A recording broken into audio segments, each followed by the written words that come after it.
ao anjo da igreja que está em Pérgamo, escreve: Isto diz aquele que tem a espada aguda de 2 fios. Eu sei as tuas obras e onde habitas, que é onde está o trono de Satanás. E retens o meu nome e não negaste a minha fé ainda nos dias de Antipas, minha fiel testemunha, o qual foi morto entre vós, onde Satanás habita. Mas umas poucas coisas tenho contra ti, porque tens lá os que seguem a doutrina de Balaão, o qual ensinava Balaque a lançar tropeços diante dos filhos de Israel, para que comessem dos sacrifícios da idolatria e se prostituíssem. Assim tens também os que seguem a doutrina dos nicolaítas, o que eu aborreço.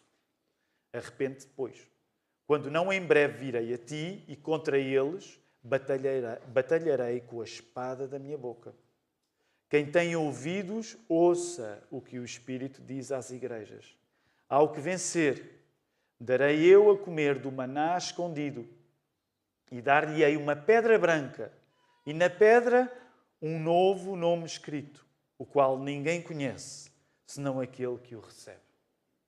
Volta aí a colocar os teus olhos no livro do Apocalipse.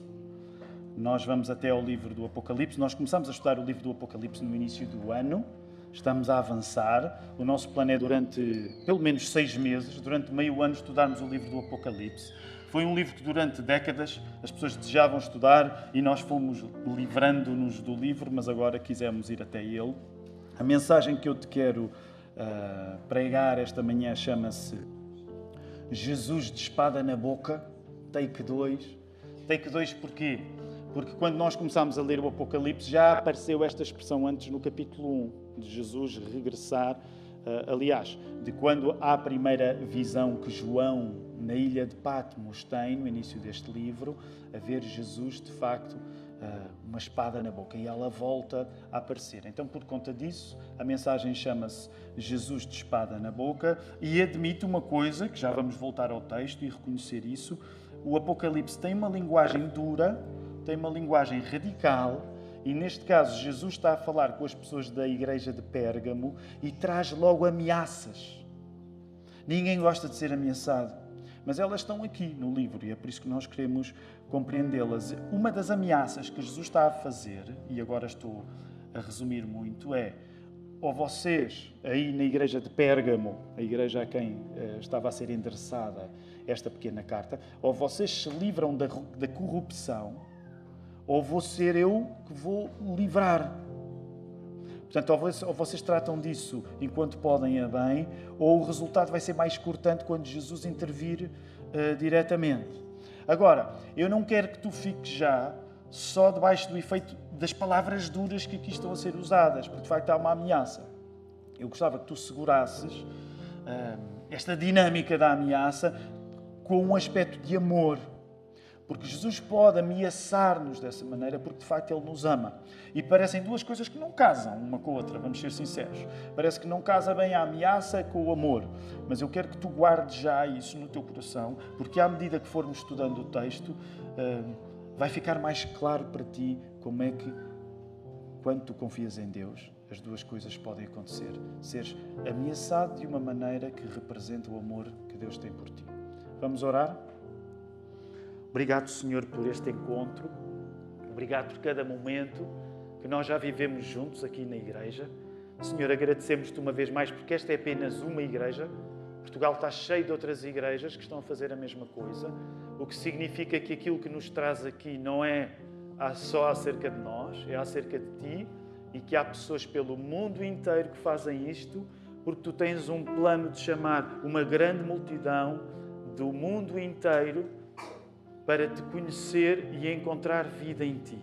Obrigado porque nós já temos uma amostra disto aqui, nesta casa de oração, com pessoas que chegam de todas as formas e feitios, de países diferentes, de contextos diferentes, e, portanto, não sou eu que sei, eu não consigo saber o contexto de cada pessoa, mas o Teu Espírito sabe, e aquilo que nós Te pedimos nesta hora é que seja o Teu Espírito, por um lado, a guiar-me a mim, que vou pregar a palavra, e a guiar os ouvidos das pessoas que estão a ouvir a palavra, para que nós, ao ouvirmos a pregação da palavra, sejamos alimentados porque a tua palavra diz que melhor do que o pão que nós já comemos diariamente é o pão da tua palavra. Portanto, nós somos alimentados por ti de uma maneira que nem à mesa, quando comemos, por bom que seja, a refeição que estejamos a tomar, não é tão boa como a tua palavra que nos alimenta. E é isso que nós oramos e te pedimos agora e fazemos isto em nome de Jesus. A igreja pode responder? Amém. Vou confessar uma coisa que eu fiz na Igreja Lâmpadas da Cidade. Eu fiz várias coisas. Eu, quando vou a Igrejas do Fogo, aproveito para fazer várias coisas. Fiz uma coisa que eu não faço aqui, e é para os irmãos, depois, se quiserem, podem até ver que eu disse isto. Eu aproveitei para fazer lá uma coisa que aqui nós, geralmente batistas, não fazemos. Eu não vou fazer, fiquem descansados. Mas lá na Igreja das Lâmpadas da Cidade, o pregador pode dizer e diz com frequência: vira-te para a pessoa do teu lado e diz isto. Ora, eu não posso fazer aqui, então eu aproveitei para fazer lá. Mas que é uma coisa, talvez um dia nós cheguemos a esse ponto em que eu diga: vira-te para a pessoa do lado e diz alguma coisa, mas eu tirei a barriga de misérias lá da Igreja Lâmpadas da Cidade. E só queria dizer isso, que é para depois, se forem ouvir a mensagem, não dizerem que eu me andei a queixar. Volta a colocar os teus olhos, por favor, aqui no texto. Okay? Temos aqui alguns versos, precisamos de fazer algum contexto. O livro do Apocalipse é um livro cheio de visões. É um livro cheio de revelações. A palavra Apocalipse no grego quer dizer revelação. É por isso, por exemplo, quando nós estamos a ver filmes e ouvimos falar do livro Apocalipse, lá na língua inglesa é Revelation, não é? Porque é isso que o livro quer dizer. Há várias revelações, há várias imagens. Já vos falei sobretudo acerca de 4 imagens que vão ser assim âncora para todo o texto. Estas imagens são exorbitantes, são imagens, às vezes parecem quase alucinações, não é? Quem é que as está a ter? É João, o João o evangelista, João, que escreveu o Evangelho de João, o apóstolo João, que andou com Jesus, portanto escreveu o Evangelho, escreveu outras 3 cartas e escreve quando estava exilado na ilha de Patmos. Ele está exilado porque as pessoas já se cansaram de ouvir João. Então mandam-no para uma ilha para ele não chatear mais com a história da fé, e lá ele recebe esta revelação. Nós acreditamos que é o fecho do Novo Testamento porque são as últimas coisas que foram reveladas. Então, nós acreditamos que este livro encerra a revelação canónica, é o último livro da Bíblia. Acreditamos que, apesar de Deus estar ativo, ele nunca mais voltou a revelar-se da maneira como se revelou aqui. Portanto, este é o último livro da Bíblia e que, ao longo da história, tem sempre gerado muitas paixões. Porque é um livro que, quando a pessoa lê, fica admirada. Não é um estilo novo, não é um género novo, porque a pessoa, quando vai ler os livros antigos, os 39 livros da Bíblia hebraica, do Velho Testamento, encontra alguns livros que têm parecenças com o Apocalipse. Sobretudo, por exemplo, se estivermos a falar no profeta Ezequiel ou se estivermos a falar no profeta Daniel. Então, um tipo assim de linguagem muito acesa, visões difíceis de compreender e de explicar. Agora, também é verdade que o livro começa logo com uma visão, mas depois entra aqui numa secção, o pastor Filipe já pregou nos 2 domingos anteriores, que esta secção tem 7 cartas. 7 cartas que são enviadas a 7 igrejas que existiam naquela altura de João. Portanto, estas 7 igrejas estão na Ásia Menor. E nós temos uma parte do livro, e eu recomendo que tu possas folhear um pouco a tua Bíblia, para te contextualizares aqui.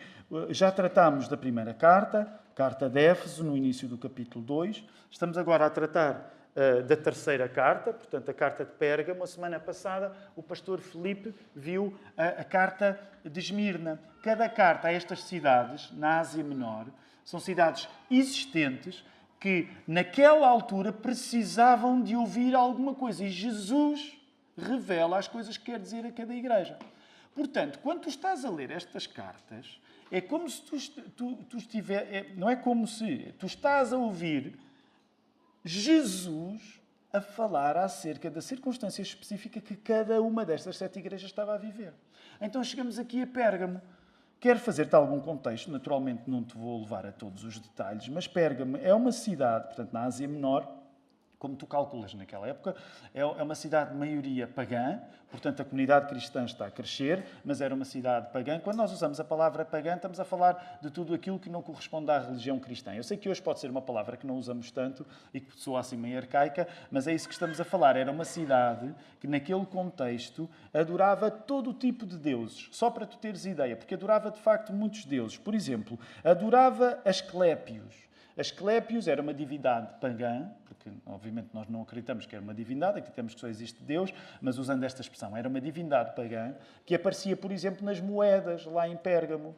Este Asclépios aparecia em forma de serpente e ele era adorado em Pérgamo. Mas Atena também era adorada em Pérgamo.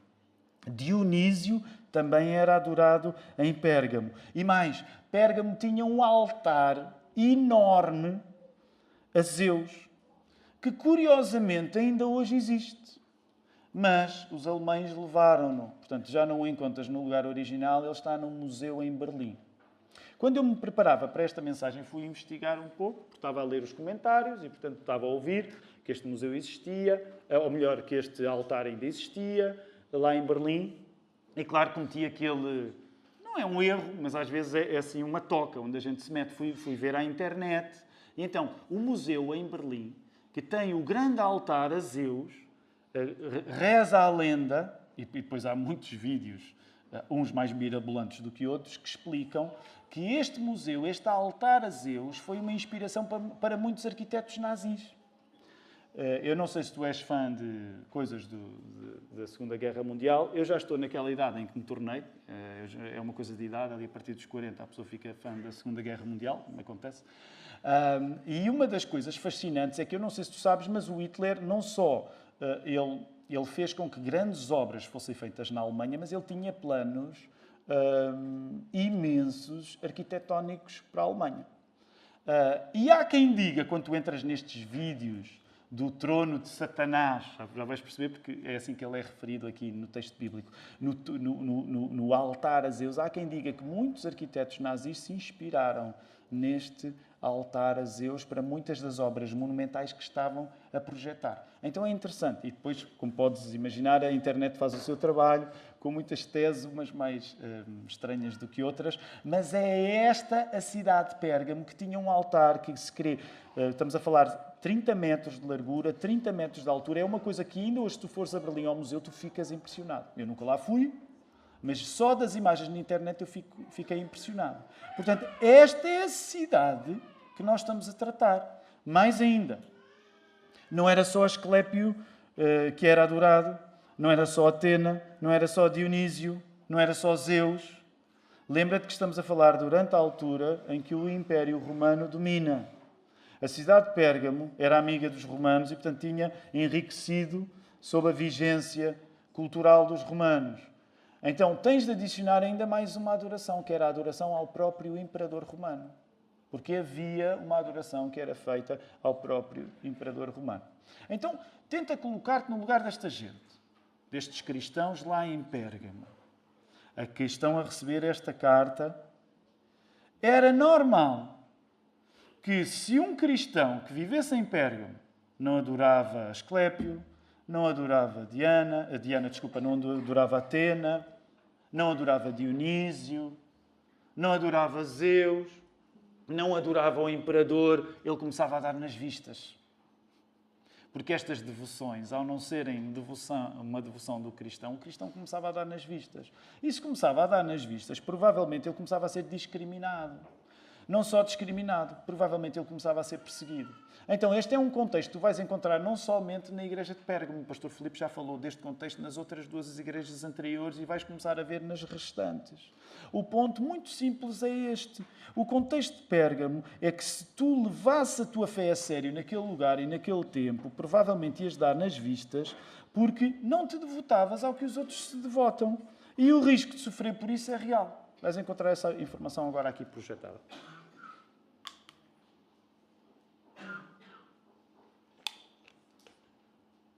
Por isso, um dos assuntos que tu vais ver a ser repetido nesta parte em que o Apocalipse dá espaço a estas 7 igrejas da Ásia Menor é que constantemente há um apelo que o Espírito Santo faz para que estas igrejas sejam de vencedores. Vencedores, como assim? O que é que isso quer dizer? Elas vencerem a circunstância difícil que é ser cristão.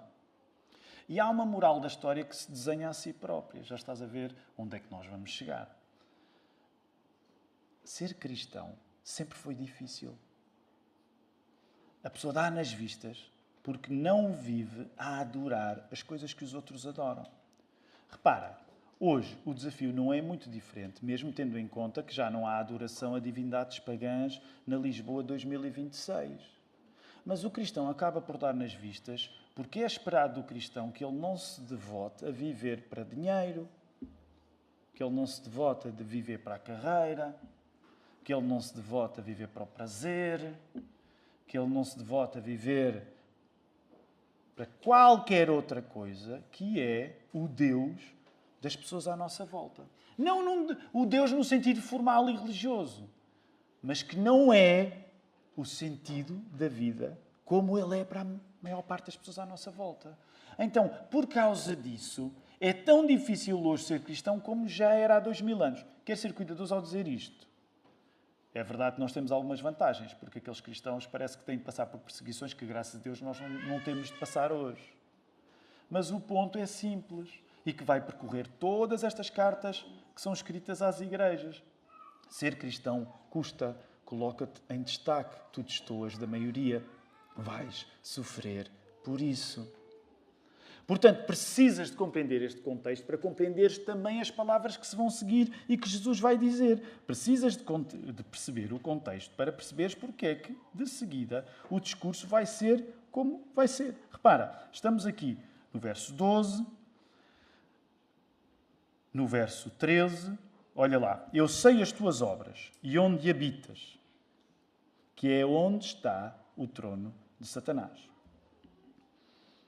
E que retens o meu nome e não negaste a minha fé ainda nos dias de Antipas, minha fiel testemunha, o qual foi morto entre vós, onde Satanás habita. Para compreenderes melhor um pouco este verso 13, recupera ainda o final do 12, que Jesus fala, não é, ao anjo da igreja, e traz esta espada aguda de 2 fios. E esta figura de Jesus trazer a espada vai aparecer no verso 12 e vai aparecer, se tu reparares, também no verso 16. Nós já vamos voltar a este aspecto da espada, que é isso que dá título ao sermão, não é? Jesus de espada na boca. Então, se tu reparares, no verso 13 é feita uma afirmação algo enigmática, isto do trono de Satanás. Como já te falei, uma boa parte dos estudiosos considera que provavelmente esta alusão ao trono de Satanás é o altar a Zeus.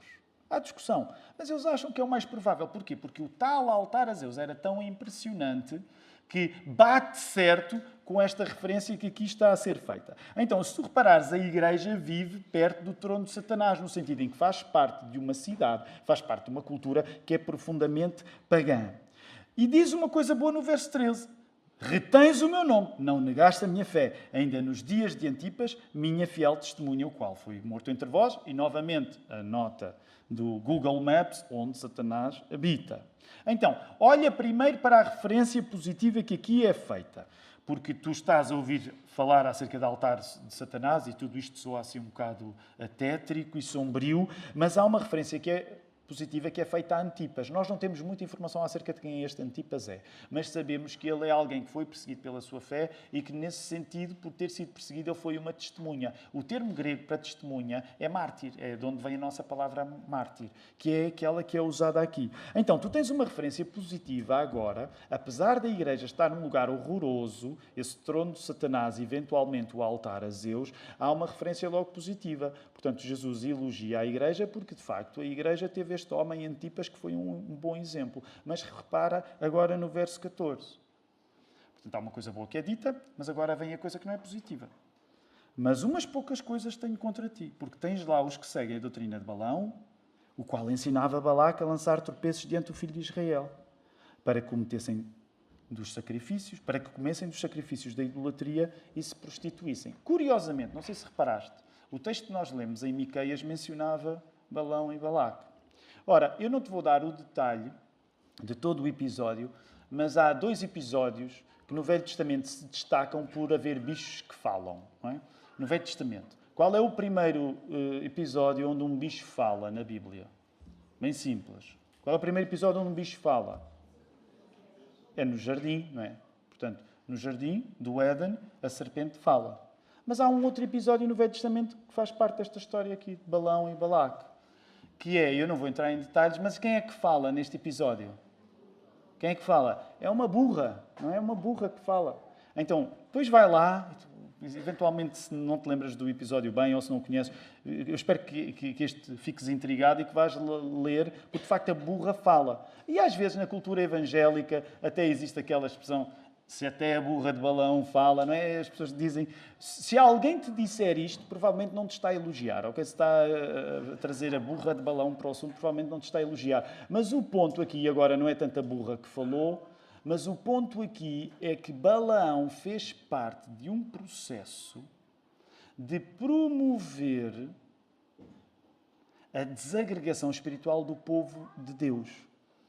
Ao se juntarem a mulheres que eram idólatras, e a palavra prostituir o que quer dizer tem a ver com a impureza sexual. Portanto, eles ao juntarem-se a mulheres que eram idólatras acabaram a ser influenciados pela idolatria. Então já estás a perceber o que é que está a acontecer aqui no verso 13 e 14. No verso 13 há uma referência positiva, que é o Antipas. Isto é bom acerca da igreja de Pérgamo, a dizer assim, boa igreja de Pérgamo. Mas depois vai ser feita uma referência à história de Balaão como mau exemplo que se liga ao verso 15. Avança para o verso 15. Assim tens também os que seguem a doutrina dos nicolaítas, o que eu aborreço. Então, primeiro há uma nota positiva para a igreja de Pérgamo e depois há uma nota negativa, porque existem estes nicolaítas. Nós também não sabemos muito acerca destes nicolaítas, mas seria uma seita que estaria a desenvolver-se no contexto das igrejas cristãs. E aqui não resisto a fazer um à parte. Há pessoas que... às vezes, não é há pessoas, às vezes nós somos tentados a procurar assim uma igreja pura. E é importante nós acreditarmos naquilo que é fundamental, até porque como somos protestantes, como somos evangélicos, nós acreditamos em algumas coisas como fundamentais ao ponto de nos termos separado da Igreja Católica Romana. E há alturas em que, de facto, é preciso ter um gesto de saída quando nós achamos que o sistema se tornou incomportável. Mas, ao mesmo tempo, também deixa-me dizer-te isto. Às vezes há uma certa ignorância histórica acerca da vida das igrejas, logo no início, no Novo Testamento. Porque as igrejas tinham problemas dentro de si. E uma das coisas que é muito fácil acontecer numa igreja é haver seitas. É fácil haver seitas. Pessoas que, de repente, com parte da verdade, afunilam numa mentira e que parece que fazem parte daquilo que nós vemos como um pensamento ortodoxo, mas já se estão a afastar. E tu encontras isto logo aqui. O que é que se acredita que estava em causa quando se falava dos nicolaítas? Acredita que, à semelhança daquilo que tinha acontecido na história de Balaão com Balaque, em que o povo judeu tinha perdido, se tinha corrompido com a influência daquelas mulheres estrangeiras, acredita-se que provavelmente o que estava a acontecer com estes nicolaítas é que eles eram aqueles cristãos, à falta de melhor termo, está-se bem. No sentido, somos cristãos, mas também não somos parvos. Também não podemos estar sempre a sofrer por causa do nosso cristianismo. Qual é o problema? Se as pessoas, por exemplo, e deixa-me usar o termo fornicação, depois os mais pequeninos vão perguntar aos pais o que é que fornicação quer dizer, naturalmente. Mas que é? Imagina, se as pessoas fornicam à nossa volta, eu vou explicar. Fornicar é qualquer tipo de relação sexual fora do casamento. E agora a Joana olhou para mim, get it. Já percebeu. Portanto, depois os vossos pais explicam aquilo que a minha explicação não conseguiu explicar. Mas, basicamente, o ponto é este. Por exemplo, neste assunto da fornicação, o que é que aqui está em causa? Até porque é uma palavra que hoje já não é muito usada. Mas, de facto, os cristãos acreditam que o sexo é uma coisa boa e acreditam que foi inventada por Deus, não foi inventada pelo diabo. Eu acho que a presença de crianças entre nós também testemunha que nós concordamos com isso. E não se vê só em crianças, mas não vou meter por aí. Mas que é... Os cristãos acreditam que o sexo, sendo uma coisa boa, deve ser feito somente dentro do casamento. Então, isto é difícil de defender hoje, meus irmãos, como era há 2000 anos. Não é hoje que a sociedade se tornou mais imoral e que é difícil defender isto. Provavelmente o que os nicolaítas estavam a dizer é pessoal, também não vamos levar estas coisas assim tão a peito. Toda a gente vive assim, não deixamos de ser cristãos se vivermos assim também. Não só em relação a estas questões de sexualidade, provavelmente os grandes festivais pagãos que havia. Pessoal, já é difícil ser cristão, mas vai haver ali um festival, uma cena porreira. Também não precisamos estar sempre a não ir a nada. Podemos ir aos festivais, claro que sim, não há problema nenhum. Mas a questão que atravessa muitos textos no Novo Testamento, a questão da carne sacrificada aos ídolos. Depois, se quiseres ir em detalhe, vai aí procurar, porque vais encontrar vários textos do Novo Testamento em que os cristãos precisam discutir, podem comer a carne que antes de ser vendida nos mercados era sacrificada aos ídolos pagãos. Então, os nicolaítas eram este partido. Eram o partido, o pessoal, está-se bem, não vamos ser radicais. Vá lá, não vamos ser radicais, que exagero. Isto não é do século XXI. A Igreja Cristã sempre teve de viver estas discussões. E agora tu percebes um pouco melhor a veemência que Jesus vai usar a falar deste pessoal. Olha aí, verso 16. A resposta vai aparecer. Portanto, só ainda antes de irmos ao verso 16, deixa-me apanhar rapidamente o aspecto positivo e o aspecto negativo que são mencionados aqui. A lógica do texto está a dizer que o trono de Satanás ficava perto de quem se deixava levar num processo de acomodação à cultura à sua volta. Isto é uma maneira assim mais sofisticada de dizer o que é o trono de Satanás naquele contexto. Ele funciona como uma espécie de símbolo para os cristãos que se estão a deixar ir, que se estão a tornar iguais aos pagãos. E é a partir daqui que a frase de Jesus, a partir do verso 16, opera um contraste. Qual é a solução? Verso 16, volta lá eu. O que é que Jesus diz? Força, é só ler. O que é que Jesus diz? Uma vez mais, Jesus diz, o caminho é o do arrependimento. Pois quando não, em breve virei a ti e contra eles os nicolaítas e batalharei com a espada da minha boca. O que Jesus está a dizer, e eu sei que estou a simplificar muito, mas o que Jesus está a dizer que é, pessoal, se vocês não metem esse pessoal na ordem, agora eu vou tratar do assunto. E é aqui que vem ao de cima a parte da ameaça no texto. O que Jesus está a fazer é instigar aquela igreja a não se acomodar com a cultura dominante. A colocar aquele partido está-se bem na ordem. Como quem diz, se vocês não fizerem a bem, eu vou fazer a mal. Agora, eu gostava que tu não ficasses só impressionado com a ameaça de Jesus, porque de facto ele faz. Eu não estaria a pregar o Evangelho como deve ser se estas partes desagradáveis eu saltasse. Ai, que desagradável. Não, tem de ser dito. Agora, quero também chamar a tua atenção, não só para a ameaça de Jesus no verso 16, com a espada na boca, mas para o verso 17. Olha lá para o verso 17. Quem tem ouvidos, ouça o que o Espírito diz às igrejas. Isto funciona depois como um refrão nestas cartas. É uma frase que vai sendo repetida. Ao que vencer, darei eu a comer do maná escondido e dar-lhe-ei uma pedra branca e na pedra um novo nome escrito, o qual ninguém conhece, senão aquele que o recebe. Ok, referências estranhas. Maná. O que é o maná? O maná nós conhecemos através daquilo que o Velho Testamento nos conta no livro do Êxodo. Portanto, o povo judeu tinha ido parar ao Egito, logo no Gênesis, por conta da história de José, e ao crescer no Egito foi escravizado pelos egípcios. Quando foi escravizado pelos egípcios, Deus ouve a oração do povo e liberta-os através de Moisés. Liberta-os através de 10 pragas, tira-os do Egito, abre o Mar Vermelho e um caminho que poderia ter sido feito em pouco tempo foi feito em 40 anos. 40 anos no deserto, em que os judeus levam até finalmente chegar à Terra Prometida. Um dos muitos problemas que o povo de Deus atravessa durante essa longa travessia é fome. É normal. Então, há uma altura mais desesperada em que Deus literalmente alimenta o povo com comida que envia do céu. Chama-se maná. Então, quando este maná aparece aqui, é óbvio que toda a gente que está a receber a carta sabe, não é? Conhece esta história, e o maná aparece como um antídoto, provavelmente, das comidas que eram sacrificadas aos ídolos. Então, o que o texto está a dizer ao vencedor, e uma vez mais esta palavra vencedor é muito importante nesta secção das cartas, é a ideia daquele que vence a dificuldade que é ser cristão. Tu és chamado a ser vencedor porque Deus te dá o poder de tu encarares as dificuldades que existem quando nós somos cristãos. É este o vencedor. Ao vencedor, esse vencedor não vai passar fome por não comer das carnes sacrificadas aos ídolos. Que é como quem diz, eu trato dos meus. Deus sabe tratar dos seus.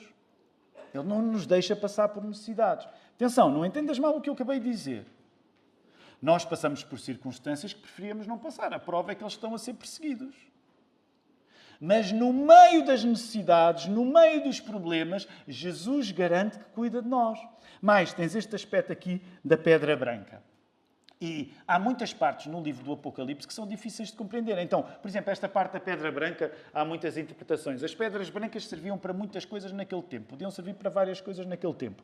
Por exemplo, num tribunal, a sentença podia ser lida, apresentada, mostrando uma pedra branca se a pessoa fosse inocente. Portanto, pode ser isto. Mas havia outras práticas. Por exemplo, também havia uma prática curiosa, que é as pessoas quando são amigas, e eu usei este exemplo, vou tentar voltar a usar, eu sou amigo do Timóteo. Imagina, nós somos amigos, vamos dar uma caminhada juntos, vamos dar uma caminhada à praia, mas começa a soar um bocado esquisito e, portanto, é melhor eu recuar deste exemplo. Mas imagina, nós somos muito amigos e estamos juntos e tal, encontramos um calhau, sei lá, uma pedra e partimos a pedra ao meio. Timóteo, tu ficas com uma parte, eu fico com outra. Isto acontecia há 2000 anos. Hoje, de certa maneira, faz lembrar aqueles locket, como é que é? Como é que se diz? Aqueles fios que têm um tem metade de um coração, outro tem metade de outro. Isto agora soa esquisito. Eu dizia Timóteo e tu dizia Tiago. É melhor eu aprofundar este exemplo. Mas vocês percebem, a pedra podia ser uma coisa que amigos partilhavam. Por outro lado, a pedra também podia ser uma espécie de acesso a eventos exclusivos. Imagina, uma festa exclusiva, a pedra também podia servir para isso. Mais ainda, a pedra também podia ser um troféu. Portanto, há aqui muito debate acerca do que é que esta pedra pode significar. O ponto é nós afirmarmos com certeza aquilo que com certeza lemos, que é há uma nova identidade para a pessoa que está em Jesus. Há uma nova identidade para a pessoa que está em Jesus. É como se Jesus tivesse, de facto, por um lado, a ameaçar aquela igreja, a dizer vocês têm de pôr a casa em ordem, mas ao mesmo tempo ele está a assegurar que há paz. Há paz, porque ele vai cuidar das pessoas. Chegados aqui, quero chamar os músicos para virem à frente. Estou a aproximar-me do final da mensagem. Hoje nós vamos comer do pão e beber do vinho. Vamos tomar a ceia. E eu gostava de terminar voltando ao início. Porque disse-te que este sermão se chamava Jesus de espada na boca. O Nosso Senhor, quando fala, meus queridos irmãos, o Nosso Senhor, quando fala, Ele de facto fala com muita radicalidade. Ele diz coisas que não são fáceis de ouvir. Esta ideia de tu ouvires alguém a ameaçar-te, a dizer assim, põe a tua casa em ordem, senão quem põe sou eu. Não é apetecível. Não é apetecível. Nós, quando lemos a Bíblia, ouvimos uma ameaça, de facto, não é uma coisa agradável. Ainda por cima, a imagem que é usada no verso 16, que já tinha sido usada no verso 2, é de Jesus com espada na boca. E é aqui que eu gostava de fazer só rapidamente um contexto, antes de terminar a mensagem, para te lembrar a história que a espada na boca tem. E posso dizer que este é dos assuntos mais repetidos que nós temos aqui na Lapa. Nós passamos a vida a falar nisto. Há 5 anos, uma das séries de sermões que nos guiou, em setembro de 2020, foi à volta de um texto muito interessante no Velho Testamento, primeiro livro de Reis, no capítulo 13. Até deu um livro, os irmãos podem adquirir, ele em Portugal não existe, mas podem mandar vir. Deu um livro de sermões que se chama Doidos por Discernimento e que no capítulo 3 do primeiro livro de Reis, nós ouvimos a história do jovem Salomão, o rei Salomão, que ainda muito jovem tem um sonho em que Deus lhe aparece e Deus diz, estou a parafrasear, Deus diz, pede o que tu quiseres. Faz lembrar um bocado aquela história do gênio da lâmpada. E o que é que Salomão pede a Deus no primeiro livro de Reis, no capítulo 3? Lembram-se? A igreja lembra-se, não foi assim há tanto tempo, foi há meia década só. O que é que Salomão pede? Sabedoria. E Salomão, quando pede sabedoria, Deus reage de um modo positivo. Diz-lhe assim, meu querido Salomão, estou a parafrasear, não diz assim, mas, Salomão, porque tu não pediste nem riquezas, nem poder, não somente eu te vou dar a sabedoria, porque a sabedoria é a melhor coisa que nós podemos pedir a Deus. O Novo Testamento vai dizer que não há ninguém que peça sabedoria a Deus que Deus não dê. Isto é uma promessa incrível. Então Deus disse a Salomão, não somente eu te vou dar a sabedoria, como te vou dar o poder e a riqueza. E Salomão torna-se imediatamente o rei mais poderoso e mais rico. Curiosamente, nesse mesmo capítulo 3 do primeiro livro de Reis, há logo um texto seguinte em que Salomão vai ser testado com a sabedoria que acabou de receber no vinho em folha. É um teste à sabedoria de Salomão, porque aparecem duas mulheres da má vida que disputam a mesma criança. Portanto, poderiam ser duas prostitutas ou não, perguntem aos vossos pais o que é que isso quer dizer. Então, mas aparecem estas duas mulheres que chegam a Salomão e as duas dizem que a criança que trazem é filha. Cada uma diz, é meu filho. E o que é que Salomão tem de fazer? Salomão, que tinha acabado de pedir sabedoria, agora vai ter de mostrar se a tem mesmo ou não. E ele faz um pedido estranhíssimo. Salomão diz, mandem vir uma espada. Vai ser muito simples. Se as duas mães dizem que o mesmo filho é delas, eu vou rachar o filho ao meio e cada mãe fica com metade da criança. Uma vez mais, é um texto horroroso. O que é que acontece? Quando a palavra é usada, vem ao de cima a realidade. Então, qual foi a realidade que veio ao de cima? A mãe verdadeira prefere poupar a vida ao seu filho, ficando o filho inteiramente para a mãe falsa. E assim ela se manifesta. Não. Dá-o à outra. Naquele momento, Salomão tem a certeza quem é a mãe verdadeira. Porque a mãe verdadeira prefere perder alguma coisa do filho para que ele continue a viver. Ao passo que a mãe falsa não se importava de que o bebê fosse rachado ao meio, fosse cortado ao meio. Qual é o ponto deste texto? Não sei se te recordas. Vamos voltar agora aqui a Apocalipse. O filho daquela mãe foi poupado graças à sabedoria de Salomão. Curiosamente, Salomão não foi sábio todos os dias da vida dele. Ele perde grande parte da sabedoria e do juízo também porque se meteu com muitas mulheres que não acreditavam em Deus. Quando Jesus vem, ele consegue ser um homem sábio, mais sábio do que Salomão. Porque Jesus é a verdadeira encarnação da sabedoria, como Salomão nunca conseguiu ser. Mas na altura eu chamei a tua atenção para uma coisa que eu quero chamar agora, porque sempre que falamos de Jesus de espada na boca, eu quero lembrar isto. Aquele filho, eu agora ia dizer, não há maneira bonita de dizer isto, e aquele filho da mãe, não é? Mas de facto, aquele filho daquela mãe foi poupado graças à sabedoria de Salomão. Mas há um filho de um pai que não foi poupado e que foi cortado, que é a própria sabedoria encarnada, que é Jesus. Porquê é que tu não deves ter medo das ameaças de Jesus? Porque Jesus foi o Filho do Pai que não foi poupado para morrer em sacrifício na cruz para que os teus pecados fossem perdoados. Se estivermos a falar de uma pessoa assim, é a pessoa que não somente mais te ama, mas que tem deixa-me dizer assim, tem o poder de, quando te ameaça, ser a pessoa mais preocupada contigo que existe. Nós vamos ter o privilégio, de seguida, de comer do pão e de beber do vinho. E quando tu estiveres a comer do pão, é um convite que nós estendemos a todos aqueles que já declararam a sua fé em Jesus e desceram às águas do batismo. Quando tu estiveres a comer do pão, aquilo que tu deves fazer é pensares que vais mastigar alguma coisa que é como o corpo de Jesus. Isto não foi uma teoria, Jesus deu-se mesmo fisicamente. Quando tu estiveres a beber do vinho, pode parecer meio mórbido, mas tu estás a celebrar o sangue que foi vertido por ti. Portanto, quero terminar esta mensagem dizendo-te isto. Não é fácil ser cristão.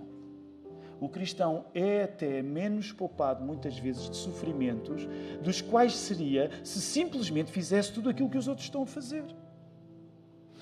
Segunda coisa, não é fácil ser cristão porque ouvimos estas ameaças. E pode parecer desagradável, mas este Jesus que te ameaça é o Jesus que deu a sua vida por ti, para que a tua vida aqui se renove e que quando ela acabe, tu continues a vivê-la na sua presença. Portanto, a vida aqui está cheia de coisas más, cheia de coisas terríveis, mas por causa de Jesus tu podes acreditar que ela pode ser renovada já aqui, tu podes viver de uma maneira diferente e que um dia nem a morte te vai separar de Jesus. Porque Ele fez tudo o que era necessário ao ser o Filho que foi cortado, ao ser o Filho que foi ferido, para que nem a morte nos conseguisse separar do seu amor. Vamos celebrar isto com a nossa boca, com os nossos dentes, com a nossa língua. Vamos comer do pão.